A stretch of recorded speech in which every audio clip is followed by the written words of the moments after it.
What's up, everybody? It's Roger, Working Man Cigars, and today I'm finally gonna be smoking an Opus X Shark. Can you guys even see it?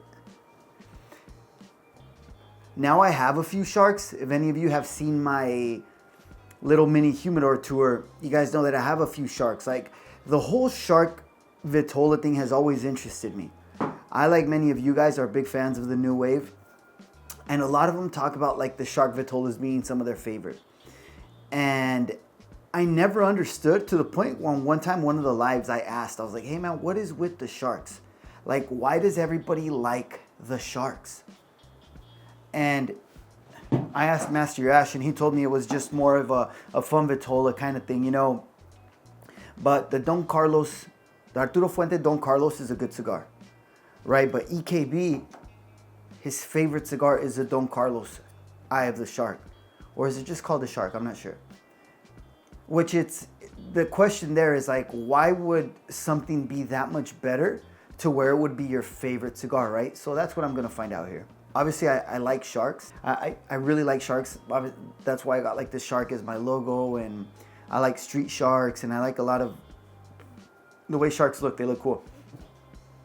So the whole thing, you would have thought that I would have smoked a Shark already by now, but first Shark. And a Shark, for those who don't know, because I used to know what a Shark was, I used to see a torpedo and be like, oh shoot, if I can't find a Shark, I can just, this is how I used to, when I was barely getting into smoking, this is something that I thought of, right? Because and I always think, a lot of people must think this, but who knows, right? I remember thinking when I had heard that Añejo Sharks were really sought after, and I couldn't find them, right? And I think the Añejo Shark is like number 70, and there's a number 55 Añejo, which is like a torpedo or a pyramid. And I remember thinking, oh, if you can't smoke a Shark, you could smoke a pyramid. It'd be the same thing. But like, obviously not, right? A Shark is like a pyramid or like a torpedo, but the bottom is a box press, and then it goes up to, you know, I guess it's like a Shark. I don't see how it's like a Shark, but, and I had previously cut it earlier this morning. I cut a little bit off the cap just to make sure that I got it drying out well. Now, this is no ordinary Shark. This is the Toast Across America Shark, which some people have said different blends. Some people say same blends, but these are a little bit bigger. I actually have a Destino al Siglo Shark, Opus X Destino al Siglo Shark. And somebody in my comments had wrote that this is the same Shark as that one. But if you look at the wrappers, that one has a lighter colored wrapper, so who knows?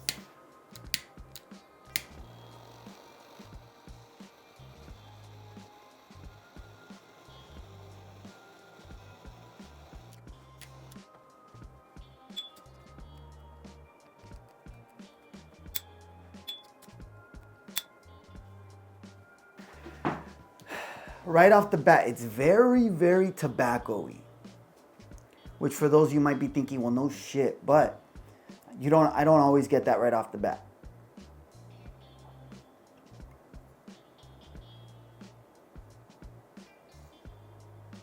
It's got a little sweet note, and it's got a little bit of floralness to it.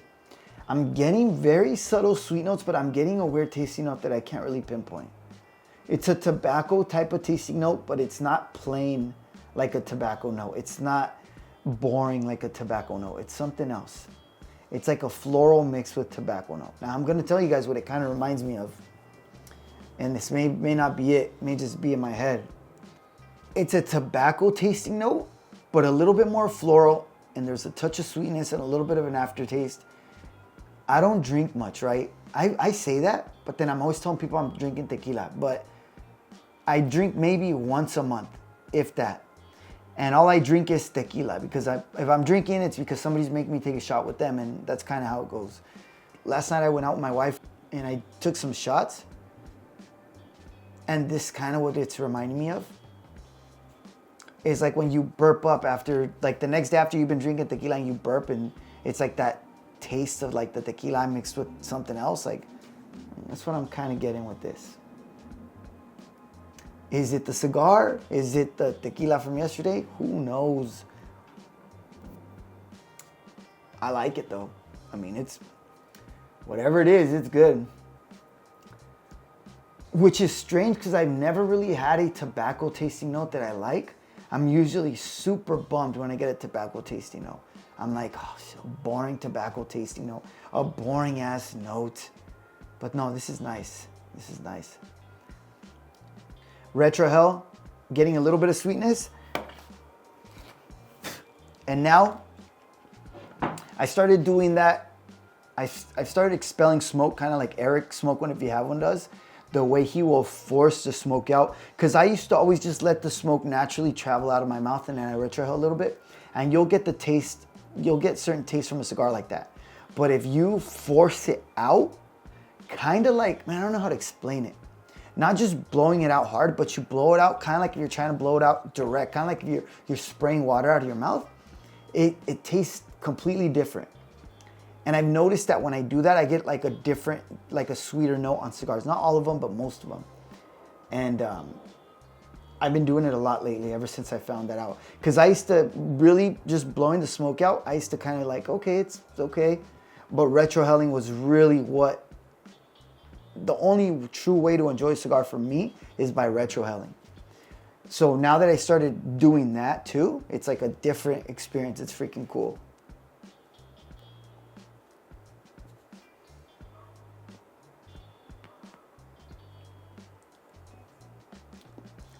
All right, guys, so far so good. I'm gonna keep smoking this beautiful Shark down. Look at this thing. The burn line is a little bit, damn, this lighting sucks right here. The burn line is a little bit wonky, but it is clean. So it's cool. Keep smoking this down, let you guys know how it goes. All right, guys, so checking back in. I'm almost getting into the second third here. Or I think I am in the second third. The burn's a little bit wonky. Like I said, I wish I could, here, I got this little light here. Let me see if I can get this working so like you guys can see the cigar a little bit better. Let's see if that helps. Oh, I think it helps a little bit. Okay, so you guys see how that burns a little bit wonky, but look, the ash is holding on. The ash is like a square ash. Look at this thing. It's cool. This Shark vitola, it is an interesting thing. It is like a fun thing, right? Because even smoking it, when you're looking at the cigar, but it feels different in your mouth because it's not really a torpedo either, right? It's something, it's crazy, it's interesting. I'm probably gonna ash it here soon, guys, because I don't want this shit to fall everywhere.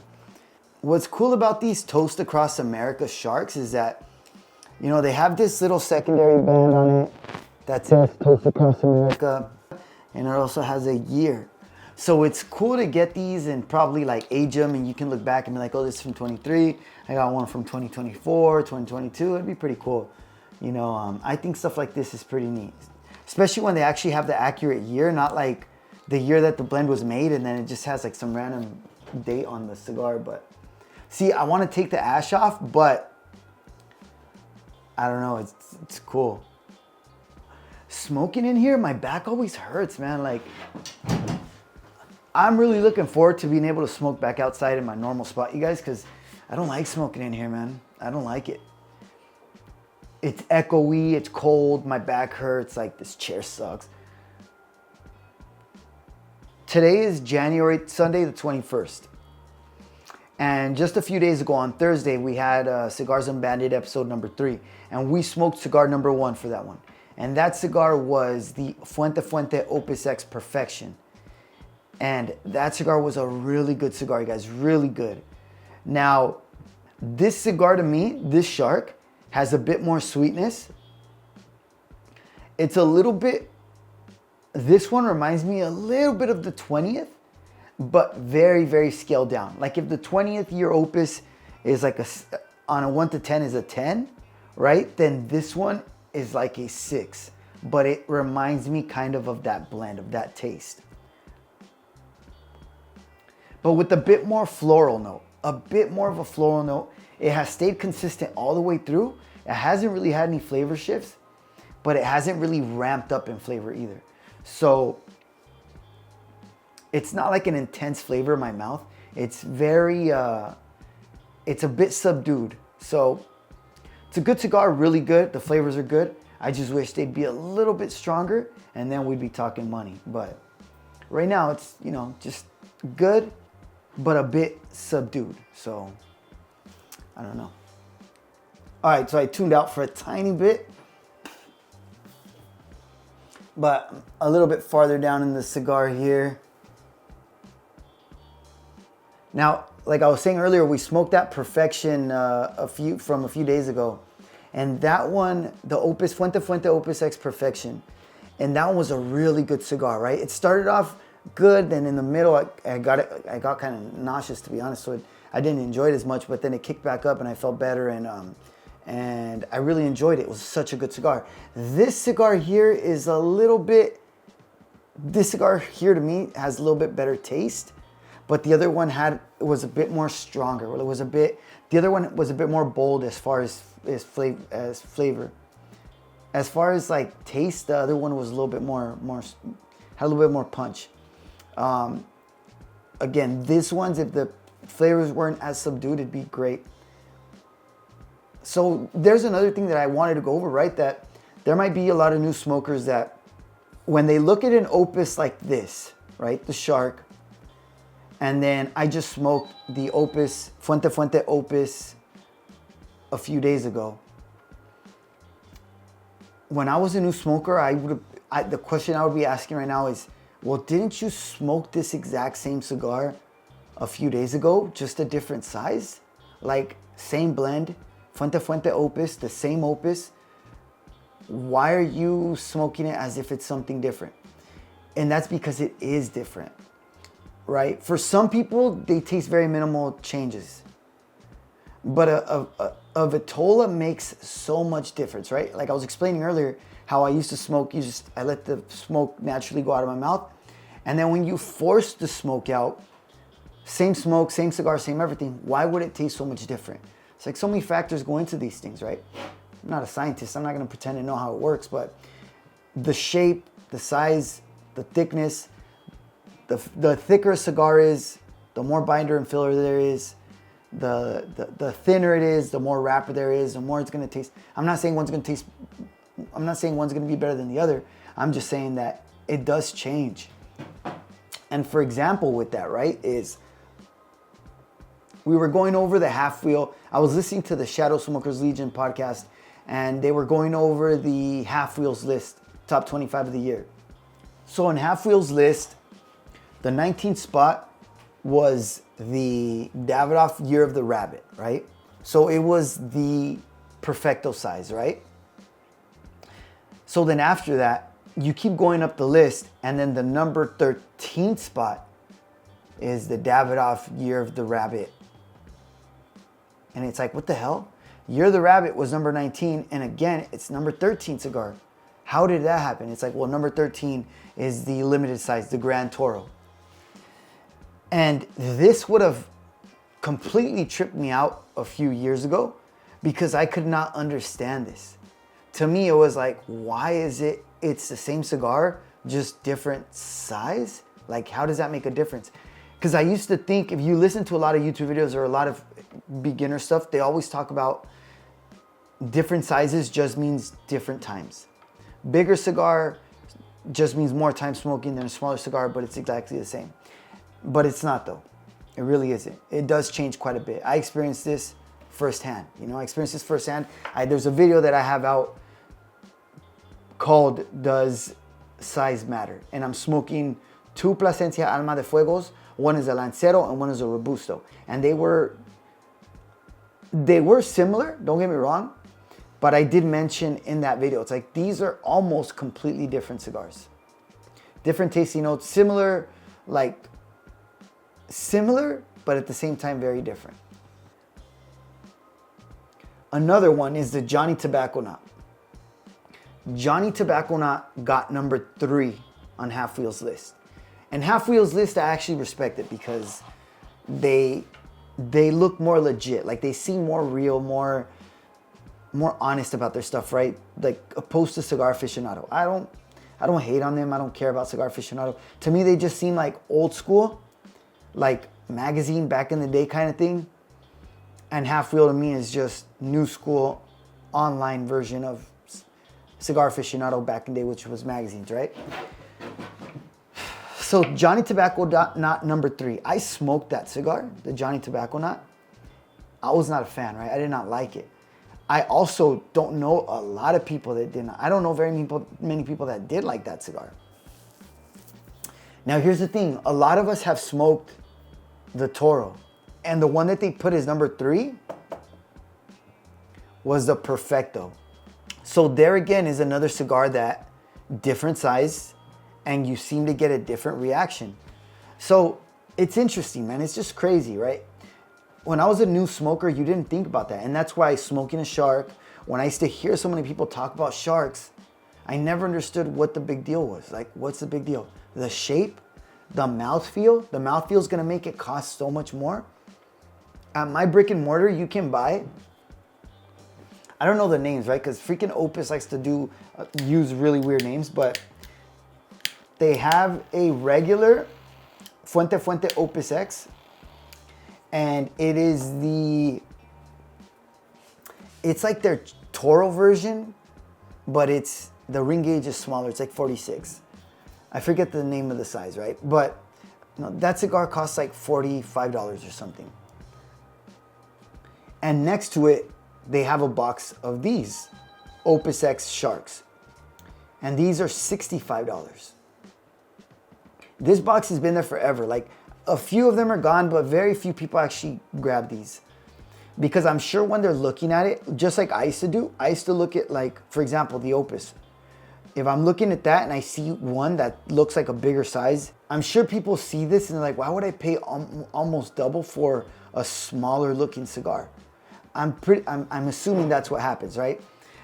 For those of us that like limited and rare stuff and like we seek that stuff out, like a Shark, you would choose a Shark over a standard Vitola any day of the week. But that's just assuming, right? Who knows? Because at the end of the day, like if I had to choose between this one and the Perfection's a really good cigar. This one's good, but I'm trying to remember if I liked it more than the Perfection. You know where I also kind of experienced this was, I was buying a My Father cigar. I can't remember which one it was, but one of them was just thicker ring gauge, shorter. One of them was longer, skinnier. One of them was a Torpedo. And the Torpedo was more expensive, but it was like a little bit smaller than the standard Toro. And the Toro was cheaper. I remember thinking, why would this be more expensive than this? Why? I'm like, because of the shape? Who cares? But now you understand, like, okay, sometimes those shapes, a lot of time those different shapes translate into a different smoking experience. So, I mean, it's interesting for sure. All right, guys, I'm gonna keep smoking this down and then I'll check in on the final third. All righty, guys, so finishing up this Opus X, Fuente Opus X Shark. It was a really enjoyable cigar. Really good cigar, very nice. Now, as far as deciding how good it is, like, if you could find these MSRP, right? Because I know some of them, you could buy these separately. And I'm not sure how much MSRP is. The only way I know that, the way I have bought these, I have either been gifted them. Fortunately, I'm very lucky. I have really good friends who have sent me some really nice stuff. I have gotten some from friends, and the ones that I haven't, I've been able to buy in the Toast Across America pack. So if you guys see those Toast Across America packs, I do recommend getting them. They do seem like they are a pretty good deal. It comes with this and a Julius Caesar Shark. I am trying to kill all my Sharks, at least to try them in this next upcoming week or two. So this is the first Shark I have ever had, Opus X Shark. Did the experience meet the expectation? No. And that's because I have a lot of Sharks and I haven't smoked them because I've been saving them because I've built this thing up about the Shark. So it wasn't crazy, right? It was good, but if you're trying to find this one, but you find the Opus X Perfection, grab the Perfection, man. It's so good. If you find them both and they both cost the same, yeah, get the Shark, try the Shark. You'll always wonder, like, the Sharks are cool, try them out. It might be your thing. Some people love the sharks more than anything. So you won't know unless you try it. If you see this or the like Fuente Undefeated, which the Undefeated was like number 14, I believe, in half wheel, and smoke one if you have one.